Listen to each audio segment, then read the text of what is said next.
I'm Iris Howe in for Steve Lance tonight. And President Trump today placing Washington, D.C.'s police force under direct federal control is part of a sweeping effort to curb violent crime in the nation's capital. NTD's Mari Otsu has more from the White House. This is Liberation Day in D.C., and we're going to take our capital back. We're taking it back.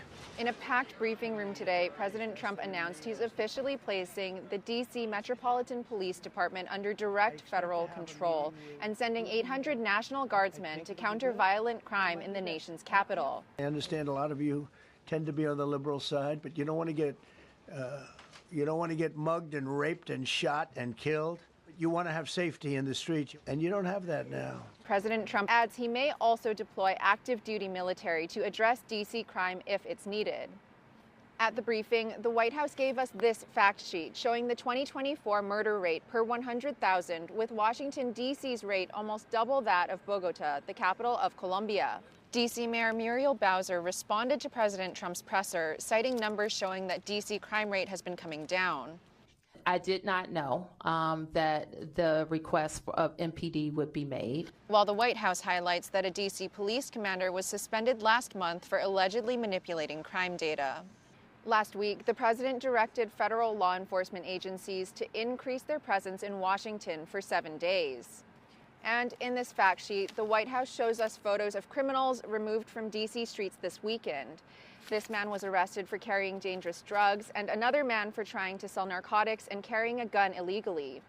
President Trump says in addition to more police presence, what will be more effective is to ultimately change the rules and regulations. U.S. Attorney for D.C. Jeanine Pirro, also at the briefing, vows to change the D.C. laws that give lenient punishments to young people committing violent crimes. I see too much violent crime being committed by young punks who think that they can get together in gangs and crews and beat the hell out of you or anyone else, that we can't touch them. Why? Because the laws are weak. I can't touch you if you're 14, 15, 16, 17 years old and you have a gun. Enough. It changes today. The White House says the number of juveniles arrested in D.C. has gone up each year since 2020, and many of those juveniles have had prior arrests for violent crimes. In addition to ramping up punishments, President Trump is also pushing to change the no cash bail policies in cities like D.C., New York, and Chicago. Trump says as Republicans hold the majority in Congress, they can vote to change this statute. Reporting from the White House, Mari Otsu, NTD News. And President Trump says his administration will make Washington, D.C. beautiful again. In addition to cleaning up crime, Trump says trash, potholes, and graffiti are also on the list. NTD correspondent Jason Blair reports. We're going to make it that. We're going to make it safe. We're going to make it smart. We're going to make it beautiful. President Trump says that America's capital city should be one of the safest and most beautiful cities in the world, and he plans to make it just that. We're going to restore the city back to the gleaming capital that everybody wants it to be. He says his administration will be fixing up buildings and cleaning up the streets and sidewalks. Not only are we stopping the crime, we're going to clean up the trash and the graffiti and the grime and the dirt and the broken marble panels. This announcement comes about 5 months after President Trump signed the Making the District of Columbia Safe and Beautiful Again executive order. The March 27th order includes efforts to promote beautification of the city, as well as preserving the monuments and preventing crime. Trump says his administration is also taking action against homeless encampments. We're going to be removing homeless encampments from all over our parks, our beautiful, beautiful parks, which now a lot of people can't walk on. They're very dirty. Trump must go now! During Trump's announcement, dozens of protesters gathered outside of the White House. There were signs saying Trump must go now and no ICE, no National Guard. Homeland Security Secretary Kristi Noem announced Monday morning that personnel from both ICE and Customs and Border Protection have been deployed in Washington. And the Department of Homeland Security posted a picturesque depiction of Capitol Hill around 1943. The post says, quote, "We can return." Reporting in Washington, D.C., Jason Blair, NTD News. And now here with me to discuss the implications of placing Washington, D.C.'s police force under federal control is Texas Republican Congressman Keith Self. Congressman, thank you so much for joining us.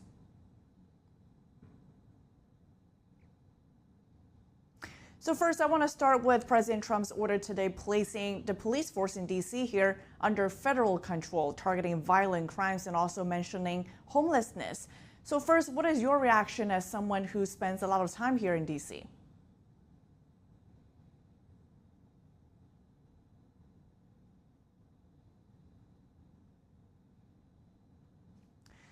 Congressman, we'll come back to you in just a minute.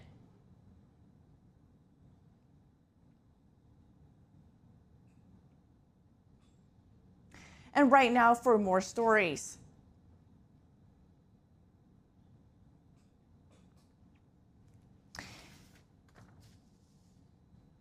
Texas Congressman Keith Self will join us in a bit, just coming back.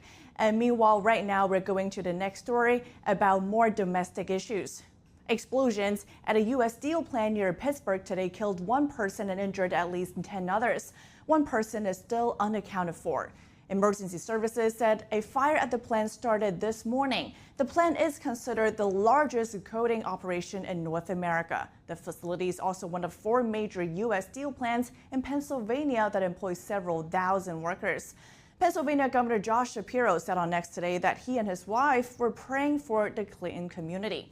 Pennsylvania Senator John Fetterman called the explosion absolutely tragic and vowed to support steelworkers in the aftermath. Authorities are now investigating the cause of the incident. And the grand jury transcripts for Jeffrey Epstein's associate Ghislaine Maxwell will not be released. That's as a judge today is rejecting the request from the Trump administration. He said the documents would not bring to light meaningful new information about Epstein's and Maxwell's crimes or the government's investigations into them. And Israeli forces report striking an Al Jazeera journalist in the Gaza Strip. Many are condemning the strike, but Israel says the reporter was also a Hamas terrorist. NDD's Jason Perry has the story. Residents in the Gaza Strip visited the site where Al Jazeera journalist Anas al-Sharif and 4 of his reported colleagues were killed by an Israeli airstrike. Israel accused him of leading a Hamas terrorist cell. On the other hand, a Palestinian journalist accused Israel, which he calls the occupation, of trying to stop the truth from being reported. I tell the occupation that your bombardment on us increases our determination and resolve in conveying the voice of the suffering of our people in Gaza. Footage from Al Jazeera shows al-Sharif reporting from various locations in the Gaza Strip before he was killed. A senior Al Jazeera journalist said that Israel's allegations against al-Sharif were fabricated. Now some may be wondering how al-Sharif could be a terrorist when he's seen on video reporting the news. However, a former hostage who was held in Hamas captivity in the Gaza Strip posted on X, "I was held by a journalist in captivity and his father was a doctor." Israel said that al-Sharif was responsible for directing rocket attacks against Israeli civilians and troops. Israel also said they had previously released documents found in the Gaza Strip that confirmed al-Sharif's military affiliation to Hamas. Israel's ambassador to the U.S. posted a photo on X of al-Sharif with the late Hamas leader Yahya Sinwar, and also a screenshot from al-Sharif's Telegram account on the day of the October 7th massacre, which read, 9 hours and the heroes are still roaming the country, killing and capturing. However, Israel's strike on al-Sharif still brings criticism because members of the press are supposed to be off limits in wartime. Hamas has been accused of using other methods for protection that are against international law to strike during war as well, such as hospitals, schools, places of worship, and even the civilian population. In another development, Australia has become the next country that plans to recognize Palestine as a state, joining France and Canada. And the UK said it would do the same unless a ceasefire is reached by September. In a recent interview on the World Over podcast, Secretary of State Marco Rubio said that talks for a ceasefire with Hamas fell apart on the day France said it would recognize Palestine as a state. And Rubio said that Hamas no longer had any reason to negotiate for a ceasefire because it could be rewarded with statehood and claim it as a victory. Jason Perry, NTD News. Ukraine and Russia may need to redraw their territorial lines. That's what President Trump said today ahead of his upcoming meeting with Russian President Vladimir Putin on Friday. NED's Washington correspondent Jack Bradley has the details. I'm going to meet with President Putin. President Trump says that he'll discuss swapping land between Ukraine and Russia with Russian President Vladimir Putin in Alaska on Friday in their upcoming meeting. Because there'll be some land swapping to the good, for the good of Ukraine. Good stuff, not bad stuff. Also, some bad stuff for both. So there's good and there's bad. But it's very complex because you have lines that are very uneven. Russia's occupied a big portion of Ukraine. They've occupied some very prime territory. We're going to try and get some of that territory back for Ukraine. Ukrainian President Zelensky has strongly opposed ceding any land to Russia. But in this war, Russia's occupied very key locations of Ukraine.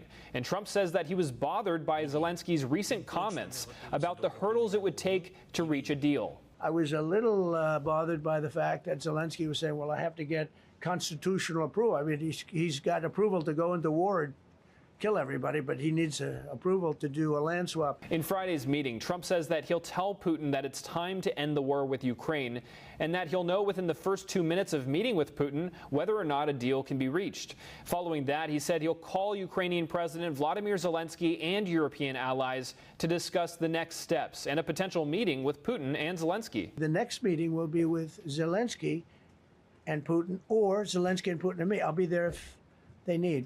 Trump has threatened secondary tariffs on Russia's trading partners if a deal isn't reached. And we saw that by the end of this month, the U.S. will have a 50% tariff on India, which purchases large amounts of Russian oil despite sanctions. And China is Russia's largest purchaser of oil. It's an act that Trump calls fueling the war machine in Ukraine. Meanwhile, on Monday, Trump confirmed that NVIDIA will pay the federal government 15% of their revenue from semiconductor sales to China. And in exchange, Trump is granting NVIDIA export licenses to sell what are known as H20 chips in China, which are not as high-tech as the newer chip models, but there is a market for them. So I said, listen, I want 20% if I'm going to approve this for you, for the country. He said, would you make it 15?